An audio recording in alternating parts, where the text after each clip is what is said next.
लीला सुनाते हैं कि भगवान किस प्रकार से प्रकट हुए। तो कहते हैं कि एक बार एक समय द्वापर के अंतिम चरण में असुरों का बोलबाला बहुत बढ़ गया। जैसे कभी दिन बड़ा हो जाता है, कभी रात्रि बड़ी बड़ी हो जाती है, तो कभी सात्विक लोगों का, देवताओं का बोलबाला हो जाता है, कभी असुरों का बोलबाला हो जाता है। तो इस धरती पे उस समय असुरों का बोलबाला हो गया। अगासुर, बकासुर, तीनावत, पूतना, दुर्योधन, दुशासन, शिशुपाल, सामने बोलबाला हो गया। उन्होंने इसलिए पृथ्वी इनके बाहर से भारवती होकर के रोती हुई देवताओं की शरण में गई। देवता बोले हम भी त्रस्त हैं इनसे, तो कहाँ जाए? चलो ब्रह्मा जी के पास। ब्रह्मा जी के पास गए तो ब्रह्मा जी बोले हम भी परेशान हैं, चलो भगवान के पास। अब तो भगवान के पास गए। भगवान ने कहा कि बोले तीरम छील पयोनिधे। अब तो ये लोग भगवान के पास गए हैं, कहाँ? क्षीर सागर भगवान के पास। तत्र गत्वा जगन्नाथम देवदेवं विशाखपिं पुरुषं पुरुषसुतेन उपस्थस्ते समाहितः। अब तो भगवान से जाकर के और सब कुछ निवेदन किया धरती माता ने। भगवान ने कहा है जनि डर पहुनी सिद्ध सुरेशा, जनि डर पहुनी सिद्ध सुरेशा, तुम्हारी काहे डरि हम नरेशा, तुम्हारी काहे डरि हम नरेशा। अब मैं आप लोगों के लिए धरती पर अवतार लेकर के आ रहा हूँ। अब बोले कहाँ अवतार, कहाँ लेकर के आ रहे हैं? तो कहते हैं कि वसुदेव प्रिय साक्षात भगवान पुरुषः परः जनिष्यते तत्कियाकं संभवन्तु। कहते हैं भगवान वासुदेव के घर दर्शन लूंगा। अच्छा घर क्यों बोल रहे हैं?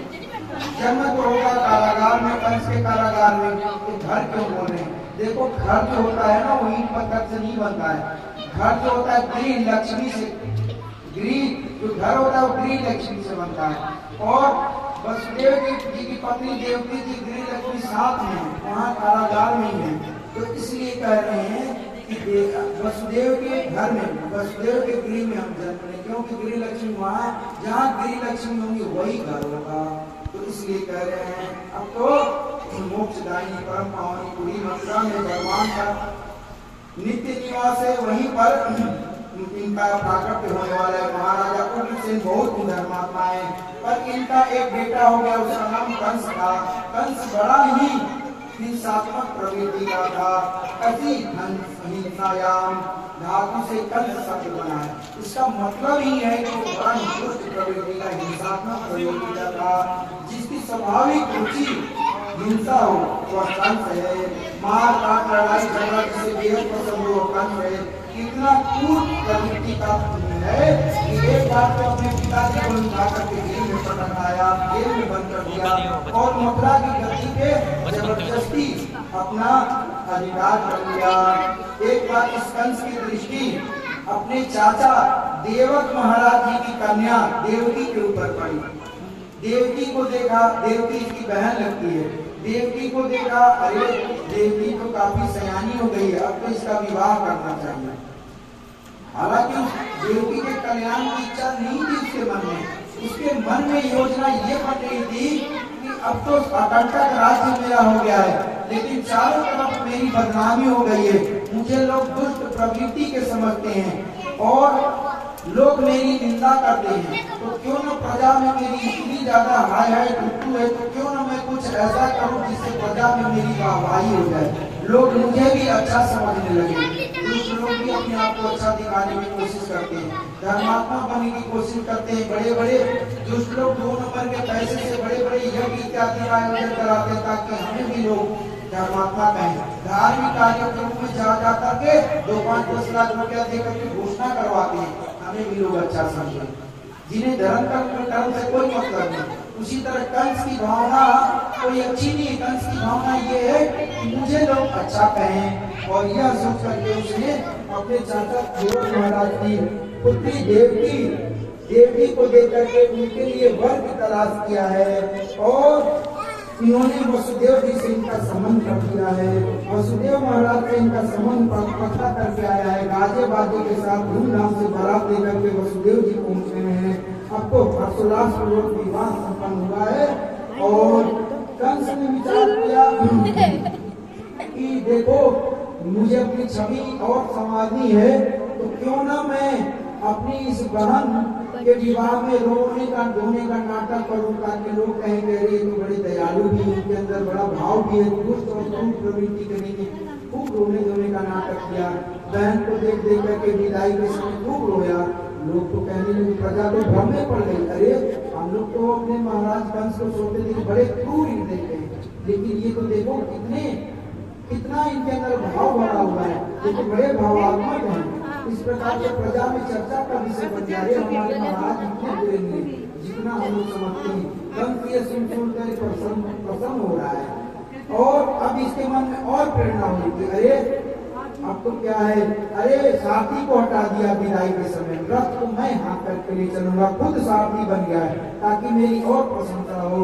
अब तो देवता देख रहे हैं कि भाई ये तो इतनी ज्यादा ऐसा ये अच्छा बनने का ढूंढ कर रहा है कि इसके ढूंढ में सारी प्रजा आ गई है और कहीं देवकी जी भी इसको अच्छा समझ करके और अपने भाई को कंस को अच्छा समझ लेगी, तो फिर भगवान जब भी इसका वध करना चाहेंगे तो देवकी जी रोक लेंगे, वध करने नहीं देंगे।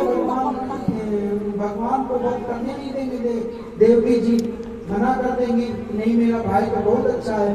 तो ये कैसे हो, तो देवताओं ने भी जानबूझ करके योजना बनाई, इसकी पोल पट्टी तो खोलनी चाहिए, पोल पट्टी कैसे खुलेगी, तो देवताओं ने जानबूझ करके आकाशवाणी की, अस्यामो गर्भो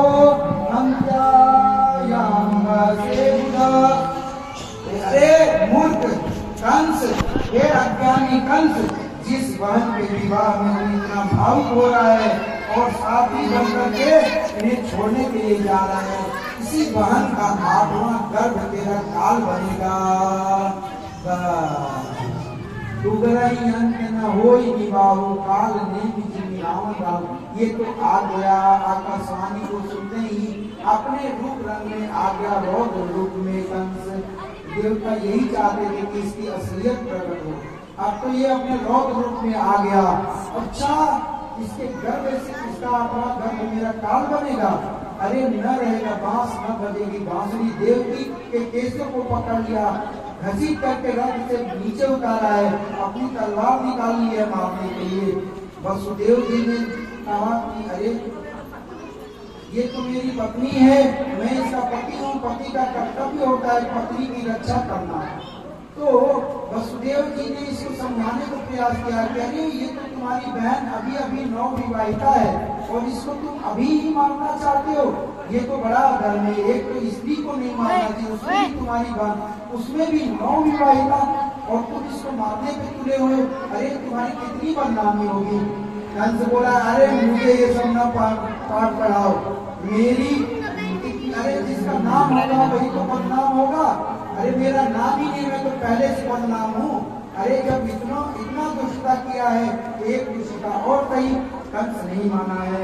अब तो इसको हर तरह से समझाए, देखो मैं तुम्हें वचन देता हूँ कि देवकी का 8वां रात ही तो तुम्हारा काल होगा, तो मैं देवकी के आठे पुत्रों को, मैं अपने आठों पुत्रों को तुम्हारे पास ले आकर अर्पण कर दूंगा, लेकिन तुम देवकी को न मारो।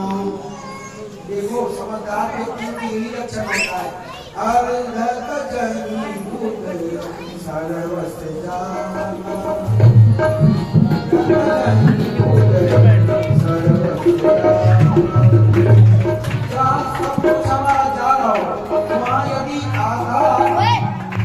यदि ऐसा दाव लगे कि आधा जाके और आधा बच जाए, तो समझदार व्यक्ति अपने आधे को बचा लेता है।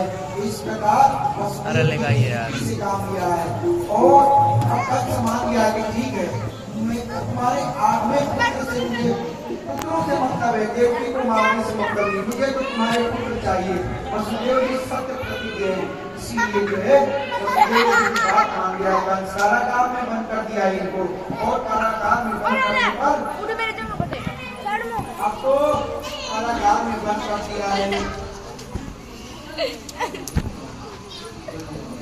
तो अब तो कह रहे हैं कि भविष्य में होने वाले मृत्यु को इन्होंने वासुदेव जी ने टाल दिया है विवेकपूर्वक समझा करके। कालांतर में वासुदेव जी के यहाँ प्रथम पुत्र का जन्म हुआ है, इसका नाम कीर्तिमान है। इसको ला करके वासुदेव जी ने और इस अपने प्रथम पुत्र को ला करके कंस के सामने रख दिया है। कंस बड़ा प्रसन्न हो गया, अरे देवी आपको आपने सचमुच में अपने पुत्र को ला करके रख दिया। अरे कोई बात नहीं, मेरा काल है नहीं, इसने मेरा क्या बिगाड़ा है, ये तो मेरा काल नहीं है, कोई बात नहीं, आप इसको ले जाओ। वसुदेव जी बड़े प्रसन्न हुए, वसुदेव जी लेकर के चले गए पुत्र को। जैसे ही पुत्र को लेकर के चले गए हैं, वैसे ही देवताओं ने हाहाकार मच गया है। अरे इस कंस, यदि कंस इतना दया करने लगेगा तो इसका पाप का घड़ा कैसे भरेगा। नारद जी को प्रार्थना किया, तुम्हारा इस पापी का पाप का घड़ा तो भरो, जाओ समझाओ इसको कुछ। नारद जी आए, नारद जी ने कहा अरे कंस ये क्या किया तुमने। बोले क्या किया, 8वां पुत्र तो काल है मेरा, पहला पुत्र थोड़ी ही काल है।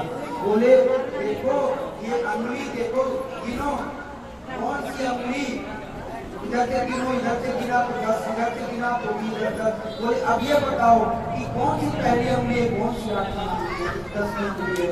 अब तो चक्कर में खा गया। बोले देखो क्या पता 8वां ही पहला बन के आ गया हो, और क्या पता पहला 8वां बन जाए, ट्रांसफर हो गया हो, चालाकी कर जाए।